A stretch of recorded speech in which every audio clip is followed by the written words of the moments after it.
How involved should the client be with the project management? Some context from the question here is, do we let the client into our tools? Do we let the client talk with our people? Do we let the client set the agenda for meetings? Do we let them set milestones? Remember what we said, the process is the product. And so, yes, we want to be collaborative with our clients. We want to make sure that we're ultimately transparent with our clients, which if that means putting them in the project management tool that you use, fantastic, do that. If that means sending them a timeline, great, do that. So be transparent, but you also don't want them to dictate the engagement. You don't want them to set milestones and tell you how to do your job. You want to give them as much visibility as they need to see to make the decisions that they need to make. Right. So at the very least, what we do when we start off a project, we give them an overview, a breakdown of all the major steps and milestones and a schedule from beginning to end. Just a brief overview of what that looks like. Then every time we post, we let them know what just happened, what did we do, what's going to happen next, and what we need feedback on specifically for this round. And then you also, this is a little trick that Ben had us do, is in the subject of your emails, usually we do this via email, we say logo posting 1 of 3. So it's very clear that what state you are in the process. Sometimes it gets a little redundant, but why you want to do that is you want to have a clear log of the decision tree. The decision tree is basically every decision you and your client make all the way till the very end of the project. So that if you are logging this properly, let's say you're in round 3 of something and they try to make you go around or give you feedback that was contradictory from round 1, you can go back to your decision tree and say, you know what, in round 1 we tried something like this and Mary and Bobby thought this wasn't the best way to go. Should we continue to go down this route because I feel like we've already gone there? How should we proceed? If you have a clear log of that, it's very easy for your client to have transparency into your process, visibility of all the decisions that have been made, and for you guys to just stay on track. And honestly, when we build Gantt charts or timelines in projects, we actually build the client feedback into those things.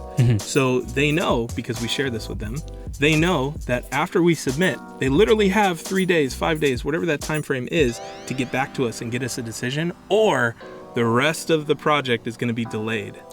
And when that happens, it's more money, more time, and they know that, hey, it's kind of your fault. So giving them that transparency keeps them in check. Exactly.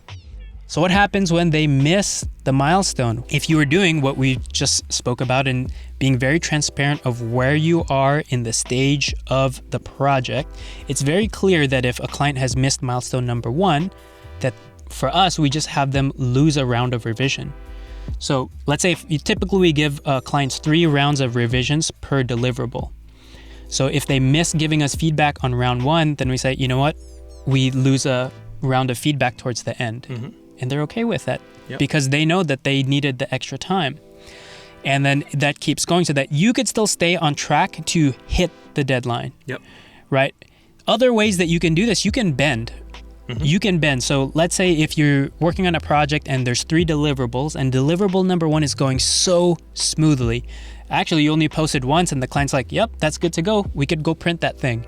Then you know you have extra resources, time and money that have been left over from something else. Use that and allocate it to the deliverable that's getting challenged, that has that needs more resources behind it. But you also want to make sure that you're transparent on what that costs you. Exactly. And so you got to let the client know, like, okay, what we're going to do is we're going to remove a round of revision because this delay has cost us X amount of days in production, and we literally can't make more time. So it can't just be like, you can't bend over for your clients all the time. No, you don't want to bend over. When I say bend, it's just like negotiate where you can and do right by them, but you don't want to sacrifice your team. You don't want to sacrifice your time. Why should you work extra hours because they didn't do their part, right? This is a collaboration. You guys are working half and half. The client's doing their half, you're doing your half, and you just need to be a good shepherd, both for your team and the client, to guide everyone through the process. So bend and negotiate where you can, only where it makes sense, where it's not impacting your bottom line, but be very transparent of where you are in the stage of every step of the project. Another way to do it, and this is the ultimate power move, is just to flip the table. and then storm out. No, I'm just kidding. Don't do that. That was Ben 1.0. That was before he came here. How do you manage decision makers who want different things? Oh. I'm going to let you take this one, dude. Okay. This is a beastly one. Yeah, so you might have a meeting where you're posting work, you're getting feedback. Mary says one thing, John says another, and Bobby says something completely different. Damn it, Bobby. So if we're on a call with them, usually we will be very transparent and say, you know what, Bobby, Sherry, Johnny, I heard 3 different things and they feel like they're contradictory in terms of how we need to move forward. For me to take this back to my team, I need a clear decision on how to proceed. Of the 3 things that I heard, which is priority? And let them fight it out. Mm-hmm. So I let the stakeholders fight it out. I'm not trying to make the decision. If they need help and you could tell they're bickering, going back and forth, you could come in as a third party, right? Because you're just trying to be helpful as a lead there. You know, in my best recommendation, I recommend that we go direction B over direction A. Mm-hmm. Of course, you guys are the decision makers and you guys should make the final decision, but that's my recommendation. And guys, 9 times out of 10 when this happens, the decision makers probably don't even know that they're disagreeing or that they have different opinions. Right. They could be sending you an email or an Instagram DM or, you know, however they're getting in touch and saying things that, number 1, they may not mean, or number 2, they may not know that it directly conflicts with something that somebody else wants. Right. And so by being completely transparent and saying, hey, these are the pieces of feedback that we got. Which one do you want me to prioritize? What direction do you want to go in? Right. That's hands down, it works every time. Yeah, and if you do that on the phone, great. If it needs to be via email, that's fine, right? You might get 3 different messages from 3 different people. Ideally, you have 1 point of contact for all of this stuff, but let's say you do get multiple points of feedback. You can just consolidate, say, Mary said this, John said this, Bobby said this. For us to move forward, we need to have a clear direction. Yep. Help us get there.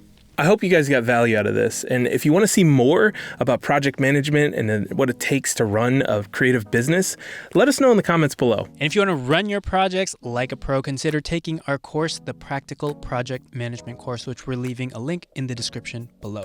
We'll see you inside.